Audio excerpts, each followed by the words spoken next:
आज से कुछ साल पहले न्यूयॉर्क सिटी में एक ऐसा दिन आया जब पूरी दुनिया की सांसें रुक गई थी। एक आदमी था, उसने बैंक लूट लिया था। बाद में वो एक बिल्डिंग की छत पर जा छुपा। पुलिस नीचे थी, मीडिया नीचे थी, और वो आदमी वो कह रहा था कि अगर कोई ऊपर आया तो वो खुद को गोली मार लेगा। घंटे बीत रहे थे, कोई सॉल्यूशन नहीं, कोई रास्ता नहीं। फिर एक इंसान ने फोन उठाया। उसने उस आदमी को कॉल किया। कोई डिमांड नहीं, कोई थ्रेट नहीं, कोई डील नहीं, बस सुनते रहे, सीधा सीधा एक चीज कहते रहे।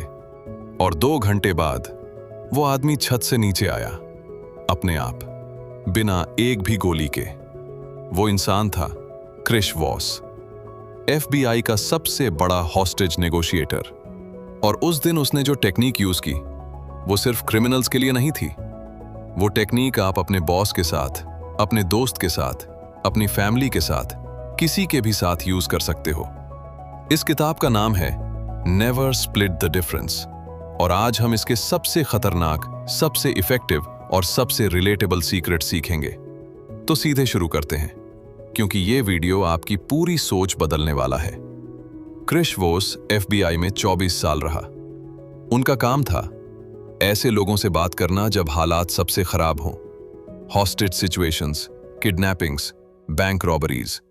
और पूरी करियर में उन्होंने एक चीज नोटिस की।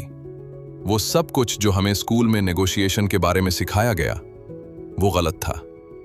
हमें बताया जाता है कॉम्प्रोमाइज करो, मीट इन द मिडल करो, रैशनल बनो, फैक्ट से कन्विंस करो। लेकिन क्रिश वॉस कहते हैं जब आप किसी इंसान से डील कर रहे होते हो, वो इंसान रैशनल नहीं होता, वो इमोशनल होता है, डरा हुआ होता है, डिफेंसिव होता है। और अगर आप उससे फैक्ट से कन्विंस करने की कोशिश करो तो वो और ज्यादा बंद हो जाता है। इसलिए FBI ने अपना पूरा अप्रोच बदल दिया, और जो नया अप्रोच आया वो साइकोलॉजी की दुनिया में रेवोल्यूशन था। इस वीडियो में हम कवर करेंगे क्रिश वॉस की 8 सबसे पावरफुल टेक्निक्स, एक रियल स्टोरी के साथ, रियल एग्जाम्पल्स के साथ, और आपकी जिंदगी के लिए सीधा एप्लीकेशन के साथ। Technique 1, tactical empathy. एक सिचुएशन इमेजिन करो। आप अपने दोस्त से कुछ मांग रहे हो, वो ना बोल रहा है। आप लॉजिक देते हो, वो फिर भी ना बोल रहा है। आप और ज्यादा लॉजिक देते हो, वो और ज्यादा डिफेंसिव हो जाता है। ये क्यों होता है? क्रिश वॉस कहते हैं जब कोई डिफेंसिव होता है तो उसका ब्रेन लिटरली क्लोज्ड हो जाता है। वो सुनना बंद कर देता है। ज्यादा लॉजिक और ज्यादा रेजिस्टेंस। लेकिन एक चीज है जो ब्रेन को ओपन कर सकती है, और वो है टैक्टिकल एम्पैथी। टैक्टिकल एम्पैथी का मतलब ये नहीं कि आप एग्री करो, ये नहीं कि आप सिंपैथीज करो। इसका मतलब है आप दूसरे इंसान की फीलिंग्स और पर्सपेक्टिव को जेन्युइनली समझो, और फिर उन्हें बताओ कि आपने समझा। एक रियल स्टोरी देखते हैं। Pittsburgh bank robbery 1993। पिट्सबर्ग, एक आदमी ने बैंक लूट लिया। वो बाद में अपने ही घर में छुप गया। पुलिस ने घेर लिया। 6 घंटे बीत गए। क्रिश वॉस ने फोन उठाया। पहला सवाल ये नहीं था कि सरेंडर करो। पहला सवाल था, मुझे बता अब इस वक्त तुझे कैसा फील हो रहा है। और उस आदमी ने, जो 6 घंटे से किसी से बात नहीं कर रहा था, वो रोना शुरू हो गया, बोलने लगा, और 45 मिनट बाद बाहर आ गया। किसी ने उसे कन्विंस नहीं किया, कोई डील नहीं हुई, बस पहली बार किसी ने उसे जेन्युइनली सुना था। आप इससे कैसे यूज करें? जब भी कोई इंसान आपसे डिसएग्री कर रहा हो या कुछ ना बोल रहा हो, ये मत सोचो कि मैं इसे कैसे कन्विंस करूं। पहले ये सोचो, इस इंसान को अब इस वक्त ऐसा फील हो रहा होगा, वो क्यों ऐसा बोल रहा है? और फिर उन्हें वो फील करा दो कि आप समझ रहे हो। एक सिंपल सेंटेंस, लगता है ये सिचुएशन आपके लिए बहुत फ्रस्ट्रेटिंग है, बस यही, और कन्वर्सेशन का पूरा टोन बदल जाता है। Technique 2, mirroring. एक सवाल, क्या आप सिर्फ 3 वर्ड्स रिपीट करके किसी को अपनी बात बोलने पर मजबूर कर सकते हो? यह सुनता हुआ पागलपन लगता है, लेकिन क्रिश वॉस के हिसाब से ये FBI की सबसे ज्यादा यूज होने वाली टेक्निक है। इसका नाम है मिररिंग। टेक्निक ये है, सामने वाले इंसान के आखिरी 1 से 3 वर्ड्स रिपीट करो और चुप हो जाओ, बस इतना ही। एक और रियल स्टोरी। क्रिस वॉस का बैंक नेगोशिएशन। एक बार क्रिस वॉस एक बैंक नेगोशिएशन ट्रेनिंग दे रहे थे। एक पुलिस ऑफिसर ने चैलेंज दिया, ये टेक्निक्स रियल लाइफ में काम नहीं करती। क्रिस वॉस ने कहा, ठीक है, कल अपने बॉस के साथ सैलरी रेस की बात करो, सिर्फ मिररिंग यूज करो, देखते हैं क्या होता है। वो ऑफिसर गया, 1 दिन बाद वापस आया, शॉक्ड। बोला, मैंने बस उनकी बात मिरर की और उन्होंने खुद ही अपनी सैलरी ऑफर से डबल ऑफर कर दिया। मैंने कुछ नहीं मांगा। मिररिंग काम क्यों करता है? जब आप किसी के वर्ड्स मिरर करते हो, उन्हें लगता है कि आप जेन्युइनली इंटरेस्टेड हो। वो और ज्यादा एक्सप्लेन करने लगते हैं, और जब वो ज्यादा एक्सप्लेन करते हैं, वो अक्सर खुद ही अपनी पोजीशन को सॉफन करते हैं या नया इंफॉर्मेशन देते हैं। आज से एक प्रैक्टिस। आज किसी भी कन्वर्सेशन में जब कोई कुछ बोले, उनके आखिरी 3 वर्ड्स रिपीट करो और चुप हो जाओ। देखना, वो खुद बोलते रहेंगे और आपको कुछ करना ही नहीं पड़ेगा। Technique 3, labelling. ये टेक्निक सुनने में सीधी लगती है, लेकिन ये इंसान की साइकोलॉजी को डायरेक्टली टारगेट करती है। लेबलिंग का मतलब है सामने वाले की फीलिंग्स को नाम दो। लगता है आप बहुत फ्रस्ट्रेटेड फील कर रहे हैं। ऐसे लगता है जैसे ये सिचुएशन आपको अनफेयर लगी।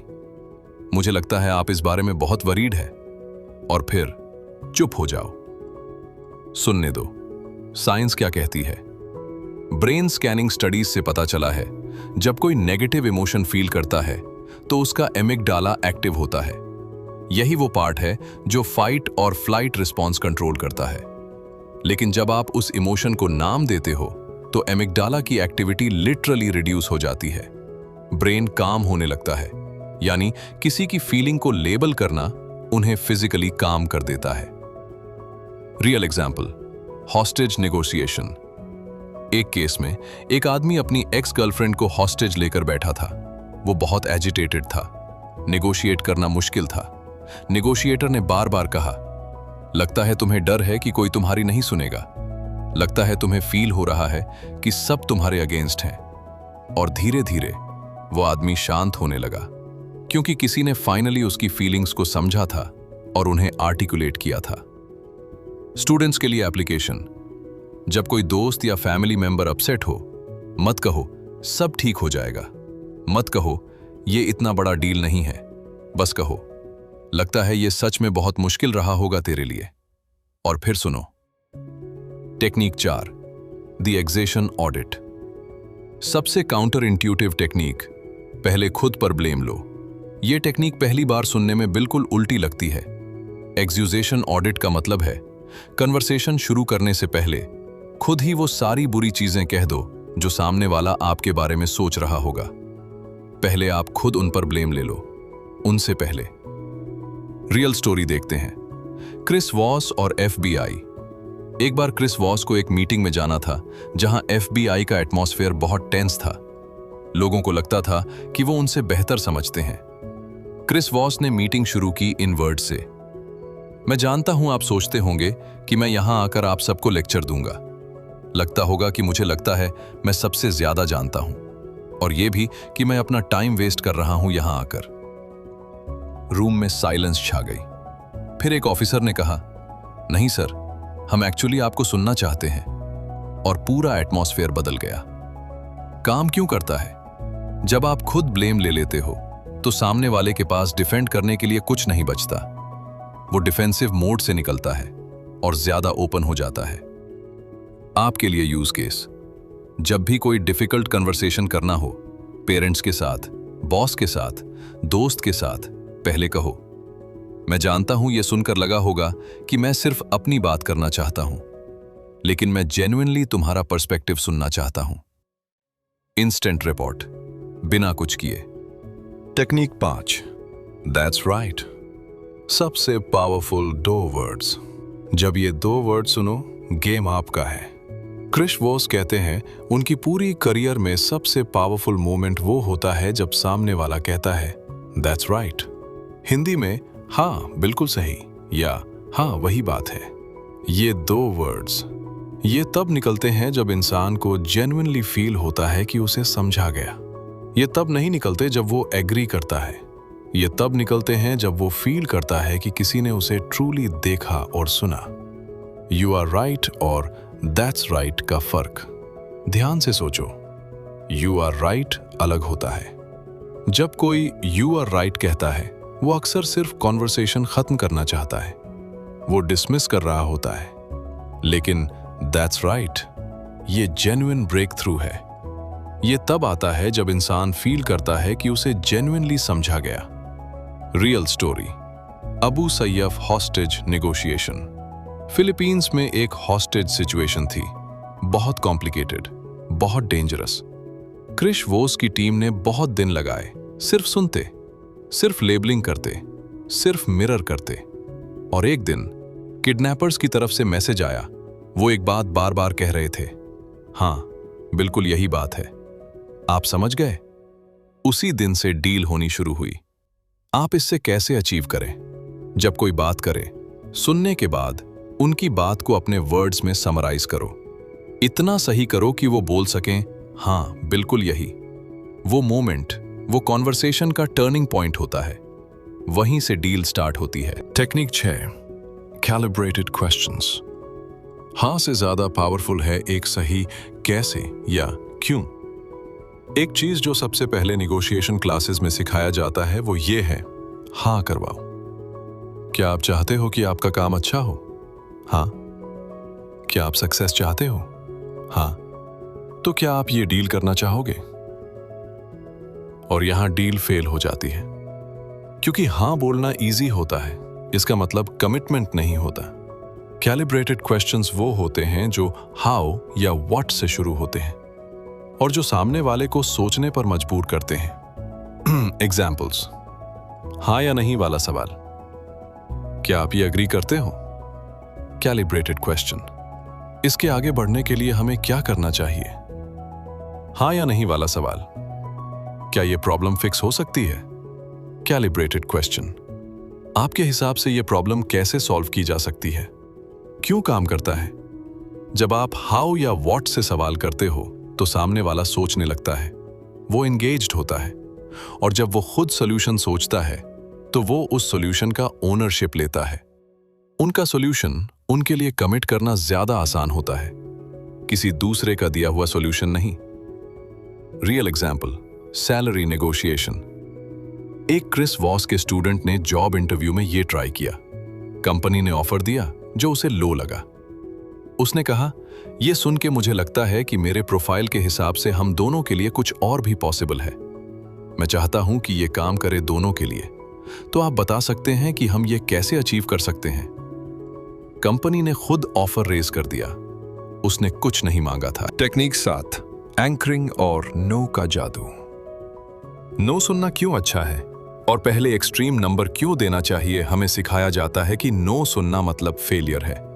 क्रिस वॉस कहते हैं, नो सुनना मतलब कॉन्वर्सेशन शुरू हुआ। जब कोई नो कहता है वो सेफ फील करता है, प्रोटेक्टेड फील करता है, और तब वो जेन्युइनली सोचना शुरू करता है। हाँ बोलना इजी होता है, लोग हाँ बोल देते हैं सिर्फ प्रेशर से बचने के लिए। वो फॉल्स हाँ होता है जो बाद में गोस्टिंग या कैंसलेशन में बदल जाता है। लेकिन नो, ये ऑनेस्ट होता है, इसको सुनो। इसके अंदर एक रीजन होता है, एंकरिंग टेक्निक। जब नेगोशिएशन में कोई नंबर या डिमांड हो, हमेशा पहले एक्सट्रीम एंकर डालो। क्यों? क्योंकि इंसान का ब्रेन रिलेटिव थिंकिंग करता है। पहला नंबर जो सुनाई देता है वो एंकर बन जाता है, बाकी सब कुछ उसी के रिलेटिव जज होता है। अगर आप चाहते हो कि फाइनल डील $50 पर हो, पहले $70 से शुरू करो, तो $50 रीजनेबल लगता है। और एक powerful tip, odd numbers use करो। $50,000 के बजाय $49,500। ऑड नंबर लगता है कि आपने कैलकुलेशन की है, वो सीरियस लगता है। नो को इनवाइट करो। एक पावरफुल फ्रेज जो क्रिस वॉस यूज करते हैं, जब कोई रिलक्टेंट हो, क्या ये आइडिया बिल्कुल भी काम का नहीं लगता? ये सुन के इंसान नो नहीं एक्चुअली कुछ तो है वाला रिस्पॉन्स देता है, और तब रियल कॉन्वर्सेशन शुरू होती है। Technique 8, the late night FM DJ voice. एक टूल जो सबसे टफ सिचुएशंस को इंस्टेंटली काम कर देता है। ये टेक्निक सुनने में फनी लगती है, लेकिन ये FBI की एक कोर टूल है। क्रिस वॉस कहते हैं, जब सिचुएशन बहुत टेंस हो, वॉइस टोन चेंज करो, स्लो करो, नीचे लाओ, एक डीप काम FM रेडियो RJ की तरह बात करो। क्यों? क्योंकि वॉइस टोन डायरेक्टली दूसरे इंसान के नर्वस सिस्टम को अफेक्ट करता है। जब आप टेंस, हाई पिच्ड, फास्ट बोलते हो, सामने वाला और ज्यादा टेंस हो जाता है, उसका ब्रेन थ्रेट फील करता है। लेकिन जब आप स्लो, डीप, काम बोलते हो, उसका ब्रेन एक सिग्नल रिसीव करता है, सब ठीक है, कोई थ्रेट नहीं। 3 types of voice: playful positive, casual conversation के लिए, लाइट, फ्रेंडली, स्माइल के साथ। असर्टिव, अवॉइड करो, यह ज्यादातर डिफेंसिवनेस क्रिएट करता है। लेट नाइट FM DJ, सबसे पावरफुल, स्लो, डीप, काम, डाउनवर्ड इन्फ्लेक्शन। डाउनवर्ड इन्फ्लेक्शन का मतलब सेंटेंस के एंड में वॉइस नीचे जाए, ऊपर नहीं। तुम्हारा क्या कहना है? वॉइस ऊपर जाती है, ये अनसर्टन लगता है। मुझे बताओ क्या हाल है? वॉइस नीचे जाती है, ये कॉन्फिडेंट लगता है। आज से एक प्रैक्टिस। आज जब भी कोई टेंस सिचुएशन आए, कॉन्शियसली अपनी वॉइस स्लो करो, थोड़ा नीचे लाओ, थोड़ा पॉज लो। देखना, सिचुएशन खुद काम होने लगी। आपने कुछ किया ही नहीं, बस अपनी वॉइस बदली। तो आज हमने सीखी 8 FBI टेक्निक्स, जो सिर्फ हॉस्टेज सिचुएशंस के लिए नहीं, आपकी रोज की जिंदगी के लिए है। एक बार और देखते हैं एक एक लाइन में। टेक्निक 1, टैक्टिकल एम्पैथी कन्विंस करने से पहले जेन्युइनली समझो, लॉजिक से दूर फीलिंग्स के पास जाओ। टेक्निक 2, मिररिंग, सिर्फ 3 वर्ड्स रिपीट करो और चुप हो जाओ, सामने वाला खुद बोलेगा। टेक्निक 3, लेबलिंग फीलिंग्स को नाम दो, ब्रेन काम हो जाता है, कॉन्वर्सेशन खुलती है। टेक्निक 4, एक्यूजेशन ऑडिट, पहले खुद ब्लेम लो, सामने वाले के पास डिफेंड करने के लिए कुछ नहीं बचता। टेक्निक 5, दैट्स राइट, जब ये 2 वर्ड सुनो, जेन्युइनली समझा गए हो, यहां से डील होती है। टेक्निक 6, कैलिब्रेटेड क्वेश्चंस, हाउ और व्हाट वाले सवाल, सामने वाला खुद सॉल्यूशन सोचता है और उस पे कमिट करता है। टेक्निक 7, एंकरिंग और नो का जादू, नो सुनना ब्रेक थ्रू है, पहले एक्सट्रीम एंकर डालो, ऑड नंबर्स यूज करो। Technique 8, late night FM DJ voice, voice slow करो, नीचे लाओ, सिचुएशन खुद काम होगी। और सबसे जरूरी बात, क्रिस वॉस पूरी करियर में यही कहते रहे हैं, हर कॉन्वर्सेशन एक नेगोशिएशन है। हर रिलेशनशिप में ये स्किल्स काम आती हैं, और ये स्किल्स सीखी जा सकती हैं, कोई इनके साथ पैदा नहीं होता। आज से एक काम करो, नेक्स्ट कॉन्वर्सेशन में सिर्फ एक टेक्निक यूज करो, मिररिंग, सिर्फ 3 वर्ड्स रिपीट करो और चुप हो जाओ। देखना, रिजल्ट खुद बता देगा। क्रिस वॉस एक जगह कहते हैं, लाइफ इज नेगोशिएशन, जिंदगी एक नेगोशिएशन है। हर बार जब आप किसी इंसान से बात करते हो, तो आप नेगोशिएट कर रहे होते हो, अपना पॉइंट ऑफ व्यू, अपना टाइम, अपना रिस्पेक्ट, अपना फ्यूचर। तो इन टूल्स को यूज करो, इन टेक्निक्स को प्रैक्टिस करो, और एक कमेंट में बताओ आपके लिए सबसे यूजफुल टेक्निक कौन सी लगी। मैं हर कमेंट पढ़ता हूं। अगर ये वीडियो काम आई तो लाइक करो, किताब एक्सप्लेन चैनल को सब्सक्राइब करो, और उस एक दोस्त को शेयर करो जिसे ये सबसे ज्यादा चाहिए। तब तक नेगोशिएशन करते रहो और करो स्मार्ट तरीके से।